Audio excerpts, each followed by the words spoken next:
Hey guys, welcome back. I'm going to do another super quick layout in my traveler's notebooks. I still haven't hit 5 minutes. I was so sure I was gonna do it with this one. You'll see the alphas have me undone. It still didn't take me more than 15 minutes to do this page, but I am yet to get down to 5. I'm gonna do it. I'm gonna do it, guys. I've started with a couple of my pre-cut scrap traveler's notebook sized papers. One is just yellow cardstock, and one is that beautiful rainbow stripe. It's a Pinkfresh Studio paper. It was from last year's Christmas collection. I've kept it. I never used it in my album. Well, this particular piece, I did use this pattern in my album. And I really want to use it for kind of a non-Christmas page, which isn't going to be difficult because look at all of those beautiful colors.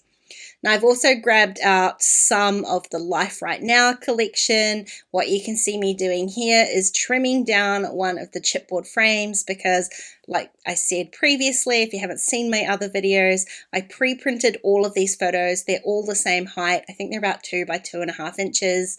So I didn't want to reprint anything to fit into the frame. It was easy enough just to trim the side off it. I'm going to hang this photo off the edge of the page anyway, so it just was a super simple way to make it work with the photo that I had already printed. Now I'm only going to tape up 3 sides here because I'm going to create a little pocket with this chipboard frame photo combo. I've already gone ahead and typed my journaling onto a little blue tag. This one is from Citrus Twist. It takes me a little bit of time to kind of get it the right size. I don't want too much sticking out of the top, but I do want to be able to have obviously enough to pull it out from behind the little pocket. Now I'm not going to go ahead and stick that down just yet. I want to put in my title first so that I know where I want to place my photo rather than the other way around this time, because my photo is just one element on one page. This title is going to be big. Now what I've got here is some super old alphas. I had already spent the time to kind of use up the alphas on several sets that I had and create words with them, but they are old, so they do need a little bit of adhesive in behind them, hence me blowing out my time limit today. I'm going to use 2 of these words, so my entire title is going to say stop, drop, and I'm going to use the ampersand, so stop, drop, and then I'm going to use, I think it's Some Days. This is the collection that these alphas came from, these tiny little multicolored alphas from Pinkfresh Studio. I kind of struggle with the multicolored alphas, to be honest. This time it just worked because I get that kind of tone-on-tone effect that I was looking for, so that that title is big but not like super in your face, but then I also get to add a little bit of the color that is from the other side of the spread, so it kind of ties it all together just a little bit. There is a very small amount of yellow over there on the right hand side, so again it ties back but it's not overwhelming. And this was a way to kind of make all of these different collections. And I'm reasonably sure that these yellow alphas are super old Pinkfresh Studio ones as well. So all of these collections are kind of working together despite them not being exactly the same. Now, because that word Cuddle was a little bit shorter, I kind of filled the gap under there with one of the puffy stickers. I could have just left it, but I kind of like how it creates that really, it's almost a square of a title on the right hand side, and it makes it really easy for me to match over here, oh sorry, on the left, match on the right, that kind of size. So I've got my little tag journaling with the frame. I just want a little bit of embellishment underneath it.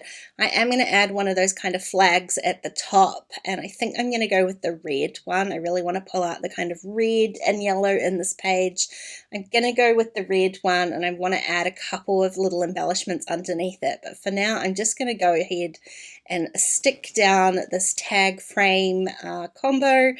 I realize when I go to stick it down that I haven't actually trimmed it straight, so I couldn't get it straight on the page. I've just flipped it around just to make it easier for me to line up, and this is when I'm like, it doesn't sit straight. So I do straighten it up so it's straight on the page. It's overhanging the edge of the page a little bit, and I'm going to trim that with scissors when I go to put both of these pieces into my actual notebook. I'll just adhere the pieces and then trim it down so it all fits. So I've adhered everything down basically. I just wanted to add this one extra little puffy sticker, but it's going to sit over top of that chipboard frame. So just to stop it bending, I've used a piece of the offcut just in behind the portion so it sits nice and flat. I wanted to add a couple of other little things in here just to kind of make this a little bit more of a cluster. In the end, I added one tiny little smiley face from that chipboard frame set, and then I dug back into my stash to find some enamel dots, some that kind of matched the colors I was going with, so a red, a little bit of green, and then I dug back in for a second set, so you can see where my time went, to find some yellow because I wanted another little yellow dot. And then I called it quits. So that was my page, 15 minutes. I still haven't hit 5. Am I being unrealistic? Do you think a 5-minute page is possible? Let's find out together. Hey, thanks for watching today, guys. I hope you enjoyed the video. If you did, please go ahead and give it a thumbs up. And don't forget to subscribe to my channel if you want to see more videos like this. If you want to keep watching, I'm going to leave a couple more videos for you to watch now. Otherwise, I'll see you again soon. Bye.